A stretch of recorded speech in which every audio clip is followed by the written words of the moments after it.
Have you ever made a choice and then felt a subtle sense of relief in your body? Well, this moment matters more than you think because it's your body telling you that this is true for you. You might struggle because you think you lack intuition, but most people struggle because they override it again and again in tiny ways. If this is your first time here, welcome. My name's Julia, and I help people reconnect with their inner wisdom and learn to trust their intuitive voice. This video is part 5 of my 5-part intuition series. And in this video, I'm going to show you how small intuitive choices build self-trust over time and how that is what creates real alignment in life, whether that's aligned relationships, work, environments, and more. By the end, you'll have specific examples that you specifically can integrate intuition into your life. Living in alignment does not mean that everything is suddenly perfect. It essentially means that your inner world and outer worlds finally match up. You stop chasing external validation and start choosing what feels true to you. In scientific terms, this is called coherence, where a regulated nervous system supports clearer decision making. Spiritually, you can call it living in flow, in alignment with your intuition. Either way, alignment feels like peace, ease, and relief. It feels like home in your body. This is so important because what most people don't realize is every time you follow even a small intuitive nudge, you are telling your nervous system that you are safe to trust yourself. And from that place, your choices naturally start to lead to a life that just feels more like you. You stop second guessing and trying to control because you have this deep trust that no matter what happens, you will be able to handle it. One of the biggest ways that my intuition has shaped my life is through a career transition. And I'm so glad I allowed my intuition to lead me to this direction. But to give you context, a couple years ago, my intuition led me to leave my corporate role with a company that I had been with for almost 6 years, even though I did not have a plan for what was next. Logically, this did not make sense, especially since I had a job and financial situation that looked great on paper. But the moment that I made the decision to exit, I felt relief in my body, and that told me everything that I needed to know at that time. After my departure from this company, my intuition led me to this free program that helped me slow down and do some practical yet deep soul searching. And through this process, I realized I did not actually want to return to a corporate role as my next step. However, at one point, even while still in this program, I accepted a contract role, even though something in my body felt off about that decision. And that role ended up being incredibly emotionally draining. However, this was an example of not listening to my intuition on this journey. Then literally a week within that contract role ending, a particular coaching certification came into my awareness. And without knowing much information and not having seriously considered the coaching path until I saw this curriculum, this specific program felt expansive and aligned to me. And I did commit to that program. And through that program, I did not just gain a certification and education in areas that I'm passionate about, but I met and got to know a group of women I had been subtly yearning for. We all see life through a similar lens, yet these women also challenge me and inspire me in ways that my soul just needed during this transition. And it was after completing my coaching certification that my intuition was nudging me to start this YouTube channel. And my channel hasn't exactly blown up, and I don't have clarity on what's to come of it. But about 6 months in, I still feel grounded and certain about continuing to show up. And that feeling is something I've just learned to trust. Even 2 years ago, me would not have fathomed putting so much time and energy into something with no guaranteed results. However, since starting this channel, I have been in more of a creative flow than I ever have to memory, or at least in my adult life, and have so many ideas flowing through me, business ideas, how I can help others, and that has been one of the most enlightening things about my journey on trusting my intuition, since while I might only have so many external results, I am moving forward with this deep trust in myself and knowing that more magical moments are on their way for me. As you can tell from this example, every intuitive step created the conditions for the next one. And this is exactly how alignment works.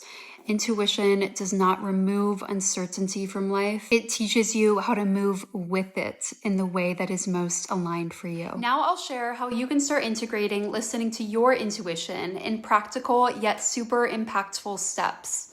In my previous video in this series, I spoke about how an intuitive log is particularly beneficial for claircognizance, but I really highly recommend it for anyone looking to build evidence of their intuition.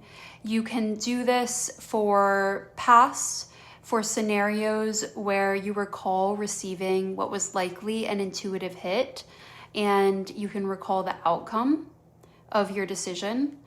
And you will also want to update your intuitive log moving forward, where you might not know the outcome yet, but you essentially record what you think is an intuitive hit, your choice, and then once you get to the outcome, record what happened. So for the log, you will record the intuitive hit, what it sounded like, looked like, sounded like, however you receive your intuitive messages.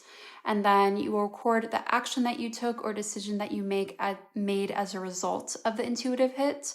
And then you will record the outcome of your choice. Then you'll want to start leveraging your intuition in small day-to-day decisions.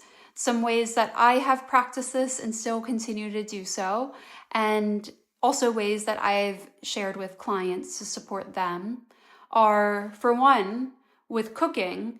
Instead of following recipe instructions to the T, use your intuition to guide you for what spices to use, for example, or how much the amounts of spices to use. A second idea is to leverage your intuition when you're selecting what you're going to wear for the day. That's usually a very low impact decision. Essentially just tune into what feels inspiring and grounding versus performative. Ask yourself, what feels like me today? A third idea, sometimes when driving a vehicle or biking, we are faced with a decision of which route to take that might be more scenic or will have less traffic. And this is a perfect time to use your intuition, especially if you're not in a rush and you know it's a generally safe area no matter what route you take. Lastly, I know we have all been in a scenario where we're at a cafe or a restaurant